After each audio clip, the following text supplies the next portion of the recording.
Bismillahirrahmanirrahim. Assalamualaikum warahmatullahi wabarakatuh. Di pertemuan kali ini kita akan membahas kontrak kuliah terlebih dahulu. Di kontrak perkuliahan ini sering kita lakukan di awal semester agar kita bisa melakukan kegiatan perkuliahan berdasarkan dengan aspek-aspek yang relevan dengan kondisi yang ada. Dengan harapan melalui kegiatan yang perdana ini kita bisa melaksanakan perkuliahan sesuai dengan harapan kita bersama. Yang pertama kita bahas dulu untuk mata kuliahnya, ini adalah manajemen data dan teknologi informasi. Cuman buku yang saya terbitkan ditambah dengan manajemen data dan teknologi informasi kesehatan. Ini berkaitan dengan bagaimana kita bisa mengelola data, kemudian dipadu-padankan dengan teknologi informasi sehingga bisa menjadi informasi kesehatan yang nantinya menjadi salah satu acuan ataupun salah satu bahan pertimbangan leader dalam menentukan sebuah kebijakan ataupun keputusan. Ini penting dilakukan karena setiap langkah yang dilakukan oleh kita pada saat mau menentukan sebuah keputusan, jika diiringi dengan data, maka akan mendapatkan apa yang kita harapkan.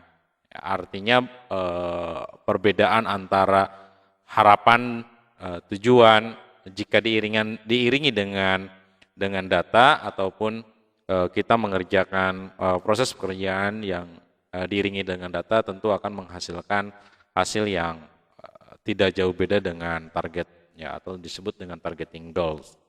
Nah, untuk manfaat mata kuliah ini, yang pertama adalah pemahaman manajemen data dan teknologi informasi bagi mahasiswa yang mampu memberikan pemahaman tentang pengelolaan data, lalu sistem informasi untuk mendapatkan informasi yang tepat dalam penentuan kebijakan pada bidang kesehatan. Sehingga mahasiswa akan lebih memahami tentang kondisi kesehatan saat ini.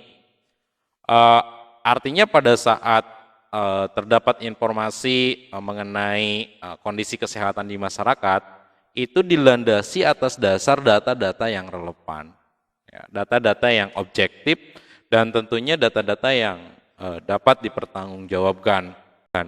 Oke, kemudian untuk posisi penilaian, yang pertama itu dari UTS, ya, kemudian dari tugas, kemudian kehadiran, saya ngitungnya cuma 10% ya.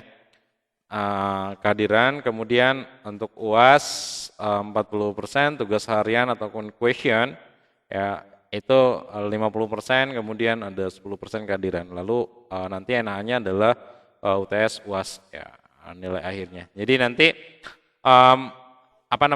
nanti teman-teman mahasiswa dari tugasnya ini ada tugas individu, tugas kelompok ya, bedanya ada perbedaan antara tugas kelompok. Kalau tugas individu udah jelas ya nilainya untuk individu, tapi untuk tugas kelompok itu terbagi atas beberapa nilai.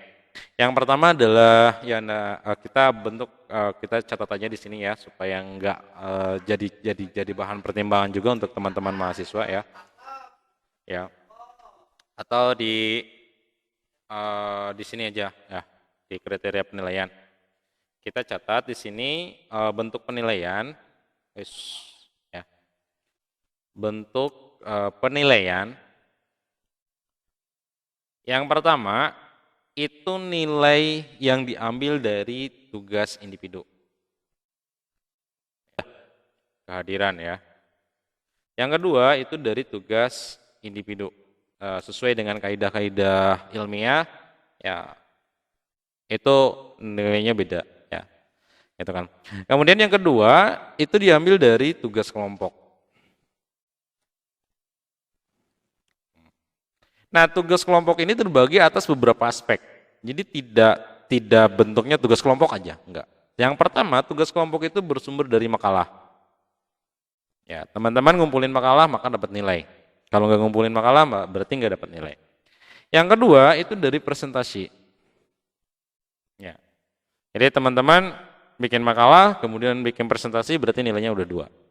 Yang ketiga itu dari pertanyaan ataupun ya, garis miring jawaban. Nah, jadi teman-teman dapat nilai dari pertanyaan atau jawaban. Jadi kalau misalkan pada saat presentasi teman-teman nanya, maka dapat poin. Ya, nilainya dalam bentuk poin. Gitu kan. Kalau satu kali nanya itu nilai poinnya 0,5. Dua kali nanya itu sudah 1 poin. Ya, 5 kali nanya udah 2,5 poin. Kalau nilai teman-teman 70, maka akan bisa menjadi 75. Ya, teman-teman bisa bayangkan kan? Kalau teman-teman banyak bertanya berarti bakal banyak poin yang didapatkan di tugas ini. Sebenarnya yang paling penting di sini. Ya, di pertanyaan yang paling penting karena semakin kritis Anda berpikir, ya, maka akan semakin banyak kemampuan Anda untuk bertanya.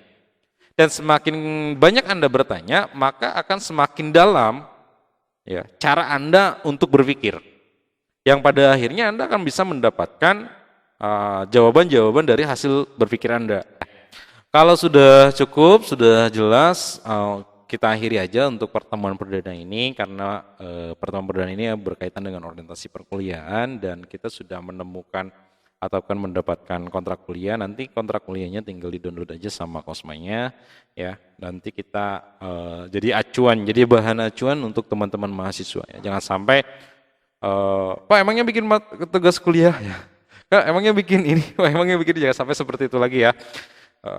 Karena kontrak kuliahnya udah ada, udah tertulis, ya udah jelas gitu kan, tinggal teman-teman lihat aja di kontrak kuliah. Oh hari ini kita bahasnya tentang apa, oh materinya tentang apa, topiknya tentang apa, tugasnya apa aja, udah sangat jelas tertulis ya, bukan melalui lisan lagi.